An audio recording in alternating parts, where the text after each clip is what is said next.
அஸ்ஸலாமு அலைக்கும் வரஹ்மத்துல்லாஹி தஆலா வபரகாத்துஹு. உம்மு சலமா ரலியல்லாஹு தஆலா அன்ஹா அன்னவர்கள் அறிவிப்பு செய்கிறார்கள், இறைத்தூதர் நாயகம் ஸல்லல்லாஹு அலைஹி வஸல்லம் அன்னவர்கள் என்னுடைய வீட்டிற்கு வந்தார்கள் என்றால் வானத்தை பார்த்து இந்த துஆவை ஓதாமல் ஒரு நாள் கூட வெளியேறினது கிடையாது என்று கூறுகிறார்கள். என்றால் நாங்கள் எத்தனை தடவைகள் ஒரு நாளையில் வீட்டை விட்டு வெளியேறுகிறோம்? நன்கு தெரிந்து புரிந்து கொள்ள வேண்டிய ஒரு விடயம் என்னவென்று சொன்னால், எங்களுடைய வீட்டை விட்டு நாங்கள் வெளியேறினதன் பின்னால் தான் அனைத்து பிரச்சினைகளுக்கும் நாங்கள் முகம் கொடுக்கிறோம். அங்கே ஏமாற்றப்படுகிறோம், அங்கே நம்பிக்கை துரோகங்கள் இழைக்கப்படுகிறது, வியாபாரத்தில் நஷ்டத்தை நாங்கள் அனுபவிக்கிறோம்.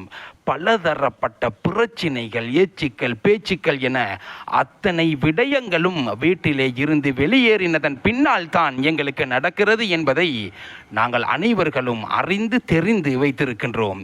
எனவே வீட்டிலே இருந்து வெளியேறும் பொழுது இறைத்தூதர் நாயகம் ஸல்லல்லாஹு அலைஹி வஸல்லம் அவர்கள் காட்டி தந்த, எங்களுக்கு கற்றுத்தந்த இந்த துஆவை மறக்காமல் ஓதிவிட்டு வீட்டை விட்டு வெளியேற வல்ல இறைவன் எங்களுக்கும் தௌஃபீக் செய்வானாக. என்ன துஆவை இறைத்தூதர் நாயகம் ஸல்லல்லாஹு அலைஹி வஸல்லம் அவர்கள் ஓதினார்கள் என்பதை பார்ப்போம்.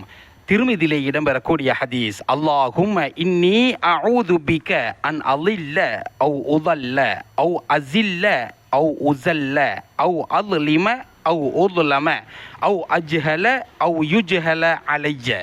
இந்த துஆவை வீட்டை விட்டு வெளியேறும் பொழுது ஓதிக்கொண்டு வெளியேறினால் இன்ஷா அல்லாஹ் வீடு திரும்பி வரும் பொழுது வீட்டிற்கு வந்து சேரும் வரை இந்த துஆ எங்களுக்கு பாதுகாப்பாக இருக்கும். இறைத்தூதர் நாயகம் வானத்தை பார்த்து ஓதாமல் எங்களுடைய வீட்டை விட்டு வெளியேறினது கிடையாது என்று உம்மு சலமா ரலியல்லாஹு தஆலா அன்ஹா அவர்கள் அறிவிப்பு செய்த துஆ இந்த துஆ.